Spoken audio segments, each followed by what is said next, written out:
Pueden sentarse. Agradecemos a los hermanos que amablemente nos han leído las Escrituras alternadamente, allí en el libro de los Hechos de los Apóstoles, capítulo 8, versos del 4 al 25. Y esto es para que demos inicio a nuestra predicación del día de hoy, cuyo título es La predicación del Evangelio en Samaria. Y quiero que me acompañen porque vamos a hacer un viaje hacia el pasado, viendo algunos lugares donde la iglesia cristiana primitiva estaba siendo perseguida. Entre los que salieron de Jerusalén estaba Felipe, que era uno de los 7 diáconos, y él se dirigió hacia Samaria y empezó a predicar el evangelio en aquella región. Hacía grandes milagros y la gente lo seguía y se acercaban y empezaban a creer y se bautizaban. Al mismo tiempo vemos también a Simón el mago, quien los había dominado en el pasado con sus encantamientos. Y al ver que Felipe predicaba el evangelio y los ganaba con su predicación y los milagros, él mismo quiso obtener el poder que tenía Felipe, porque quería seguirlos dominando como antes. Vamos a orar y vamos a invocar el nombre de Dios para que nos traiga sabiduría en esta mañana y para que el discernimiento de Dios no solamente quede en nuestras mentes, sino baje a nuestros corazones. Padre Celestial, invocamos tu nombre, pidiendo esa sabiduría, ese discernimiento para nuestras vidas. Y yo te pido, Señor, que también toques mis labios con esos carbones encendidos, como lo hiciste con el profeta Isaías, para que yo declare tu palabra con claridad y con sencillez. Amén. La predicación del Evangelio en Samaria tuvo un doble efecto. Para unos fue poder de salvación porque recibieron la palabra de Dios en su corazón, pero para otros fue piedra de tropiezo, como para Simón el mago, el cual quiso comprar el don de Dios con dinero. Y es por esta razón que la gente que no tiene al Espíritu Santo en su corazón, a cualquier evento que ve sobrenatural, cree que viene del poder de Dios. De esta manera la gente de Samaria había sido engañada por Simón durante mucho tiempo. Él practicaba la magia, la brujería, la astrología, la adivinación, y todas estas cosas son detestables delante de Dios. Así lo dice el libro de Deuteronomio 18:10. Escuchen. No se ha hallado en ti quien haga pasar a su hijo o a su hija por el fuego, ni que practique adivinación, ni agorero, ni sortílego, ni hechicero.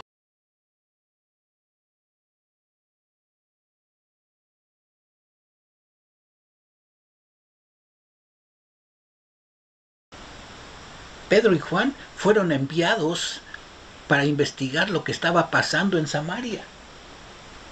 Se oyeron de los grandes milagros, de que demonios habían sido expulsados de las personas, y ellos llegaron y vieron toda la situación. Y Juan, al ver la actitud de Simón el mago, después les mandó escribir a los cristianos diciendo: amados, no creáis a todo espíritu, sino probad los espíritus para ver si son o vienen de parte de Dios, porque muchos falsos profetas han salido por el mundo. Así lo dice en la primera de Juan, capítulo 4, verso 1.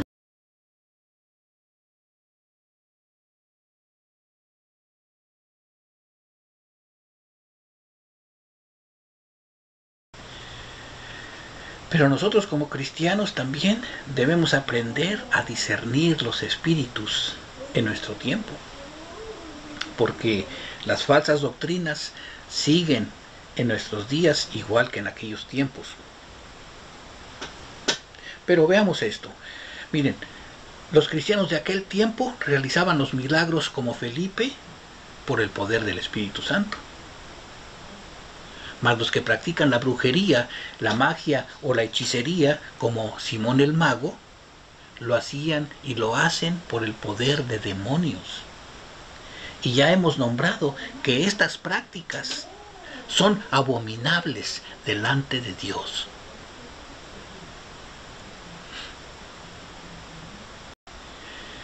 Y hablando de la maldad que fue insertada en el mundo desde nuestros primeros padres, sigue su camino y sigue avanzando y seguirá su camino hasta el final de los tiempos.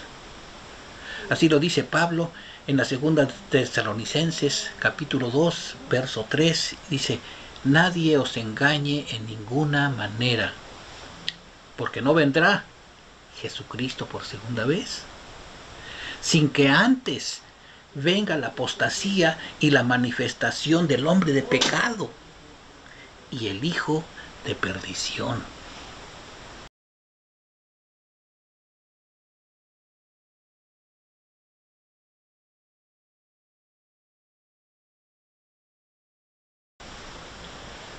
Mientras los creyentes estamos sobre la tierra, no se puede manifestar del todo ese espíritu de maldad. Actúa con libertad en los hijos de desobediencia, en los que no son creyentes, porque ellos son esclavos de la maldad. Pero en nosotros los cristianos, los creyentes en Jesucristo, ya fuimos restaurados de esa mala manera de vivir que teníamos. Y ese espíritu de maldad ya no opera ni domina en nosotros.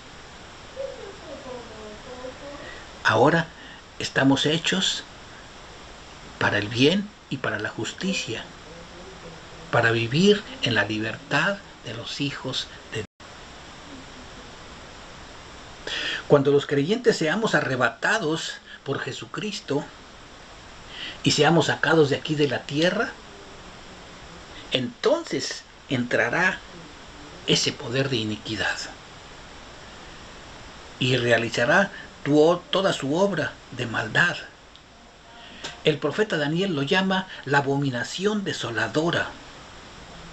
Y esto significa que Satanás le dará todo su poder al anticristo, y al anticristo entrará en el templo de Jerusalén y en un lugar llamado el lugar santísimo, donde estaba el arca de Dios antes.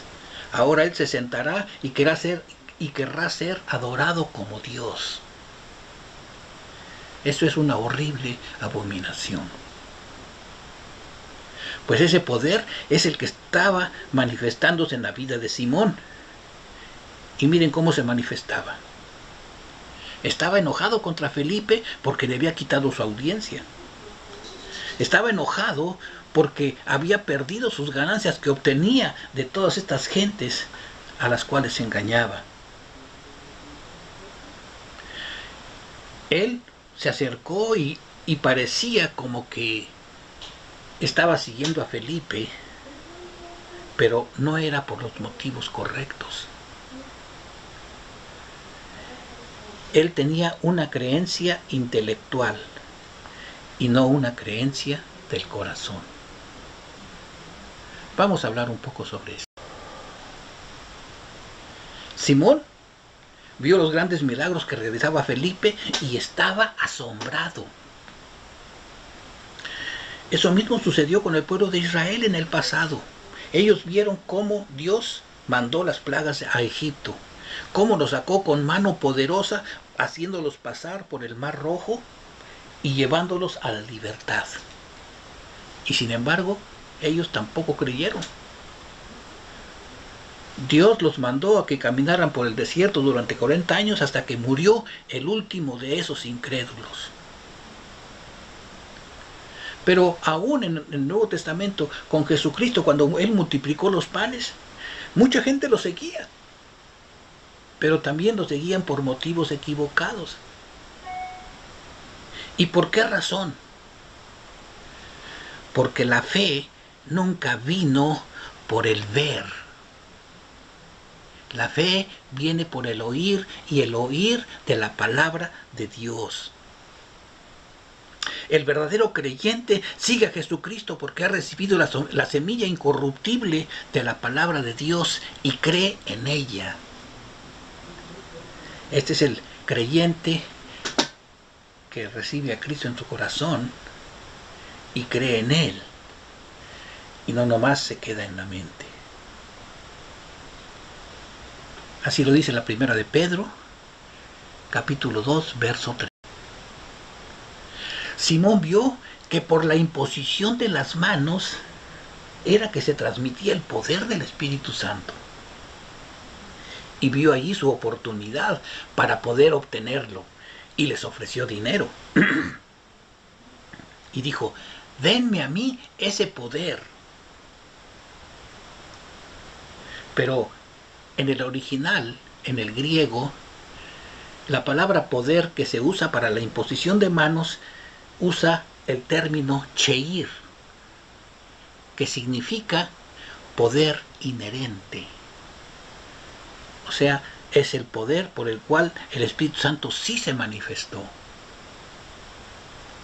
Sin embargo, cuando Simón el mago dice: denme a mí ese poder, usa la palabra exousia, que significa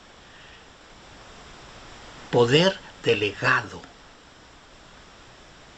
Y aquí es donde verdaderamente vemos cómo se manifestó toda la personalidad de este hombre perverso, Simón el mago. Él no quería predicar el evangelio, él no quería ganar a las almas, él quería el poder para su propio beneficio. En cambio, nosotros los pastores recibimos nuestro salario por parte del diezmo que dan los creyentes en la iglesia. Los creyentes dan generosamente su diezmo, y con ese diezmo se atienden las necesidades de la iglesia. Entre ellas está el salario de los pastores, están todos los pagos y servicios de la iglesia, y está el también dar a los pobres.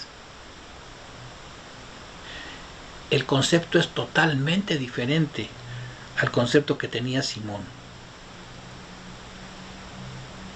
Por eso es que yo les recomiendo que ustedes sean generosos en su diezmo, porque en ello hay bendición grande de parte de Dios, que lo anuncia desde el pasado. Allí donde el profeta Miqueas en el capítulo 3 dice: yo reprenderé al devorador por vosotros. Eso es mejor que cualquier seguro de vida, mejor que cualquier aseguranza de salud o de automóvil.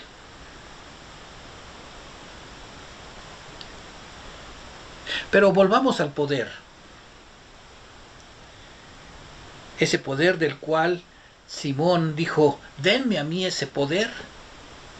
Cuando una persona como él, como Simón, no está preparada para recibir el poder, se convierte en autoritario como él. ¿Y qué significa esto? Veámoslo, por ejemplo, en un caso sencillo como el de un padre de familia. Si el padre de familia golpea a la esposa, o golpea a los hijos, o los maltrata con malas palabras, ¿no está abusando del poder? O el funcionario público que desvía los fondos de la comunidad para un beneficio personal, ¿no está abusando del poder? Y asimismo podemos hablar de un maestro, o de un policía, o hasta de un líder de la iglesia.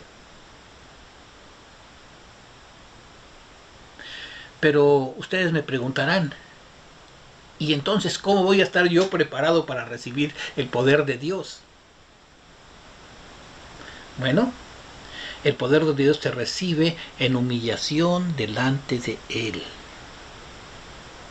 Se recibe no creyendo en nosotros mismos ni actuando por nosotros mismos, sino actuando de acuerdo a lo que Él mismo dice en su palabra. Que pidamos la ayuda, que pidamos la dirección de Dios y que en sabiduría tomemos las decisiones correctas.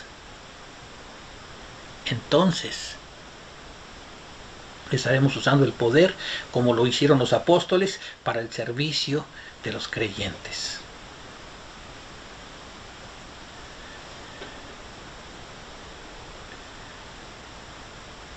Pedro reprende a Simón y le dice: Simón, arrepiéntate para que puedas ser salvo. Y lo que Pedro le estaba diciendo es: cambia tu conducta, cambia tu manera de pensar, cambia tu manera de actuar, porque así como vas, no te vas a salvar. Y todavía el Espíritu Santo le dice a Pedro: fíjate en él. Y entonces, viéndolo, pudo ver su interior y le dijo: estás lleno de amargura, estás lleno de hiel, estás en una prisión de maldad. Fíjense, toda la relación del mal que él lleva con la amargura, el coraje, el resentimiento. Hay una relación interesante allí que debemos de analizar. La vamos a analizar desde el punto de vista de otro texto en la Escritura, pero este es un caso positivo. El caso de Simón es un caso negativo, pero el caso que vamos a ver es un caso positivo para que ustedes entiendan la verdadera actitud de un cristiano. Fíjense, es algo que todos ustedes conocen. ¿Quién no conoce la historia de Naamán, el leproso, que fue sanado por el profeta Eliseo? Todos ustedes han escuchado esa historia. Pero no me voy a tener en la historia, sino que quiero entrar en un capítulo especial. Pero déjenme describirles rápidamente quién era Naamán. Dice: Naamán era un hombre valiente, exitoso en batallas, pero leproso. Era capitán de los ejércitos de Ben-Hadad, rey de Damasco en Asiria, y en una de sus incursiones entró en Israel y agarró a unos cautivos. Entre esos cautivos estaba una muchachita, de la cual ni siquiera sabemos su nombre. Pero ella conocía al profeta Eliseo, y había oído de sus grandes milagros. Y esta muchacha, al ser tomada cautiva, fue dada como ayudante de la esposa de Naamán. Este texto ustedes lo pueden leer ahí en Segunda de Reyes, capítulo 5, versos del 1 al 3.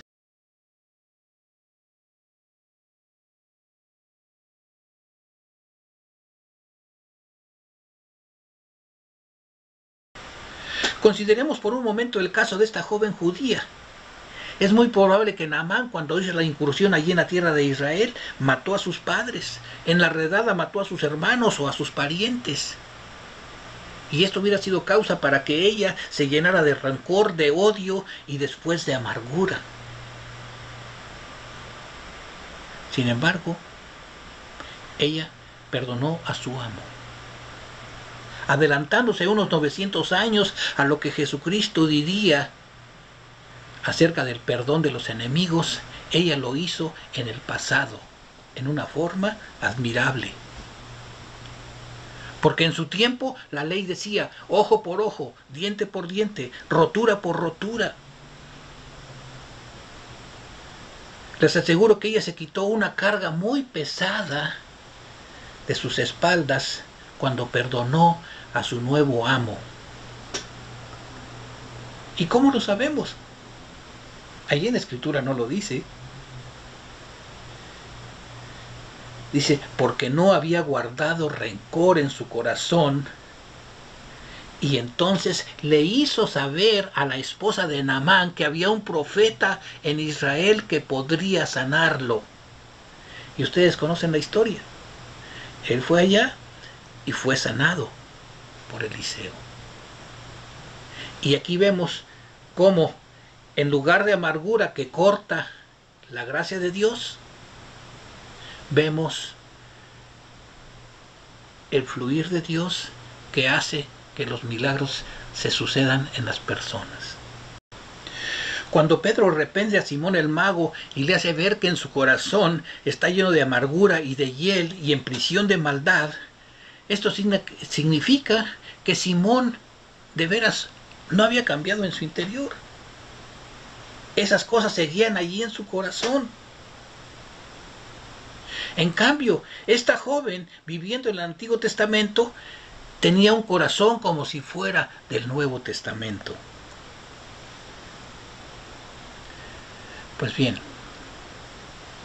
con las escrituras que hemos tratado hasta este momento y con todo lo que hemos platicado, tenemos ya un escenario muy interesante que nos pueden ayudar a tener una serie de reflexiones y una serie de conclusiones interesantes para nuestra vida. Vamos a comenzar analizando lo que Pedro le dijo a Simón. Le dijo: tú estás lleno de amargura. Y vamos a analizar esta palabra porque es importante. Vamos a ver qué nos dice el libro de Hebreos acerca de ella. Dice: mirad bien, no sea que alguno deje de alcanzar la gracia. Allí en Hebreos 12:15. La primera conclusión importante que podemos tener en esta mañana es que nosotros hemos recibido la gracia de la salvación. Y esta es la que nos fue confirmada por cuando nuestros pastores nos impusieron las manos sobre nosotros cuando creímos. Y entonces empezaron a suceder cosas sumamente importantes en nuestra vida y vinieron cambios a nuestra vida y esto lo resume Pablo de esta manera, fíjense. Romanos 10:10 dice: porque con el corazón se cree para justicia, pero con la boca se confiesa para salvación por medio de Jesucristo.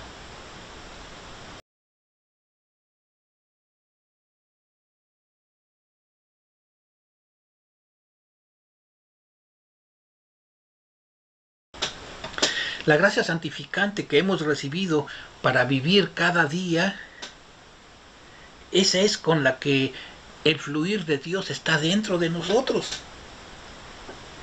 Y esa gracia es como la que describe el profeta Jeremías cuando dice: las misericordias de Dios son nuevas para nosotros cada mañana.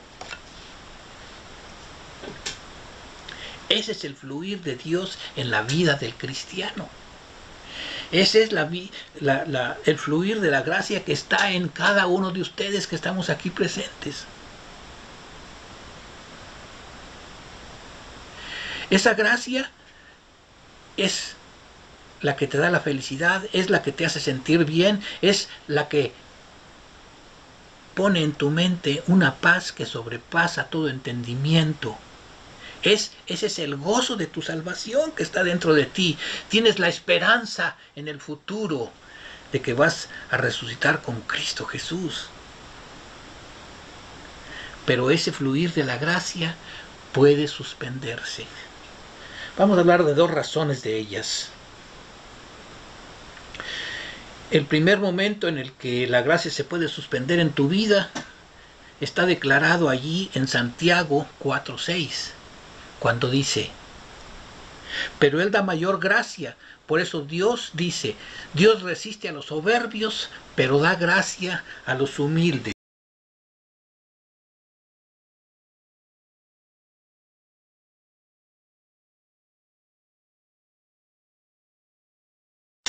¿Y cómo podemos interpretar esto para la vida de nosotros? Veámoslo a través de un pequeño ejemplo de la vida diaria. Una persona se levanta e inmediatamente se postra delante de Dios. Si te quieres postrar doblando tus rodillas, pero si lo quieres hacer solamente en tu mente, como tú te acostumbres, pero hazlo. Te humilles delante de Dios, le dices que necesitas de su gracia, que tú en tus fuerzas no lo puedes hacer, que necesitas de Él. Dile: Padre Celestial, te necesito a ti. Señor Jesús, te necesito a ti. Espíritu Santo, te necesito a ti. Y entonces Dios dice, este de veras me necesita, vamos a mandarle la gracia. Y así fluye la gracia de Dios durante todo el día. Pero ahora considera a otra persona. Este nada más se levanta y emprende el día y hace cosas y llega al mediodía y va a comer y llega a la tarde y hacen todo tipo de cosas y en todo el día nunca invocó el nombre de Dios. ¿Qué le va a suceder a esa persona? Es un orgulloso y es un altanero que cree que puede hacer todas las cosas por sí mismo sin la ayuda de Dios. Entonces, considera tú si tienes días como esos para que los corrijas. ¿Por qué? Porque la gracia de Dios se va a ir disminuyendo hasta que puede morir en tu vida si vives de esa manera. Pero hay una segunda razón por la que también tú puedes perder el fluir de la gracia de Dios en ti. Y ese es como la amargura que tenía Simón. Aunque tú ya fuiste salvo y aunque tú ya fuiste regenerado y aunque ya fluyó en ti la gracia de Dios, te puedes volver a secar como un río que se seca. ¿Y por qué razón? La razón es por falta de perdón. Cuando no perdonamos, nos secamos. La gracia de Dios se suspende en nosotros porque el odio y el coraje se convierten después en amargura. Y la amargura, dice la Escritura, que para el mover de la gracia de Dios en cada persona, en cualquier persona.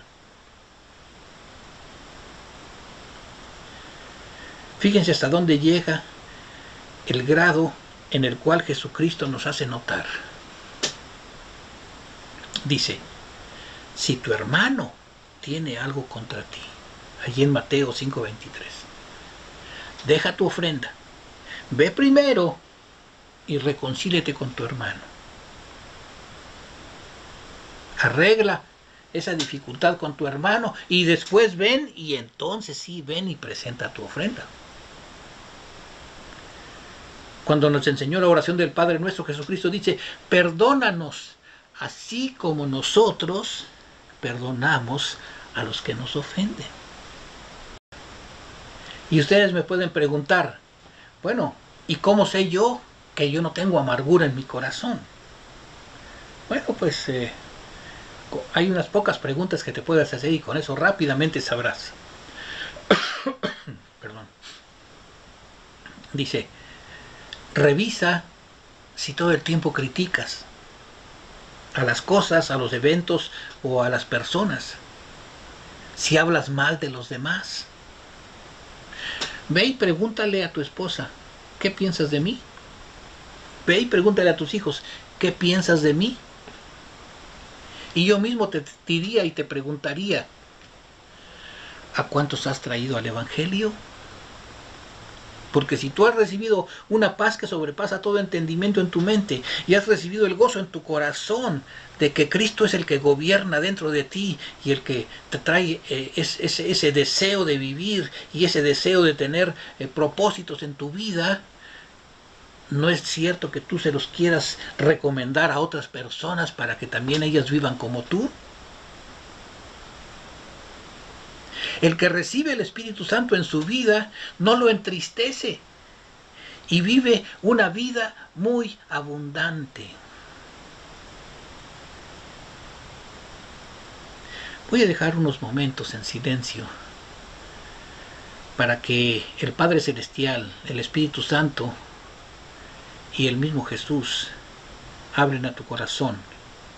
Y ahí en tu reflexión es bueno que tomes una decisión importante que te ayude a mejorar en cualquiera de las áreas de las cuales hemos hablado en esta mañana. Mientras tú estás allí en reflexión y en oración, Ve siguiendo este canto que ponemos para que nos acerque a nuestro Dios y Señor Jesucristo. Dios les bendiga.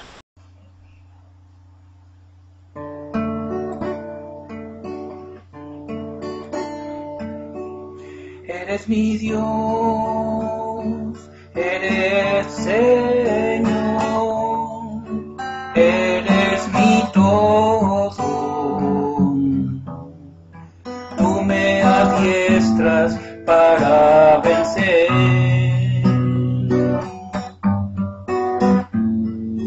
Eres mi Dios, eres Señor, eres mi todo.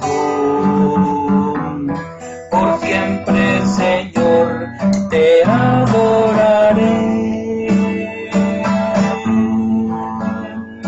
Con toda alabanza, en gloria y poder, exaltamos al gran Rey de Reyes. Queremos que reines sobre nuestro ser, ante ti con humildad nos mostramos. Dios reina en mí, pues tú eres mi Dios. La gloria te doy, mi vida te doy, te entrego todo hoy. Mi corazón rendiré.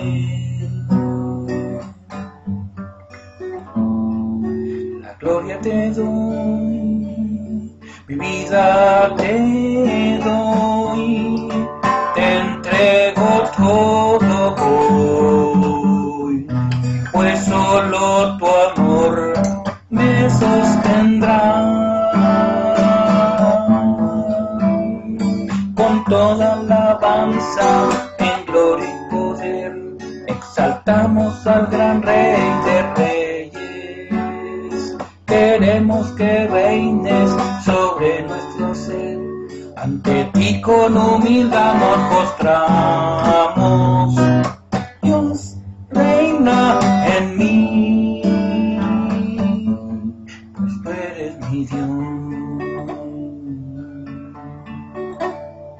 Con toda alabanza, en gloria y poder, exaltamos al gran Rey de Reyes. Queremos que reines sobre nuestro ser, ante ti con humildad nos postramos. Dios reina en mí, pues tú eres mi Dios.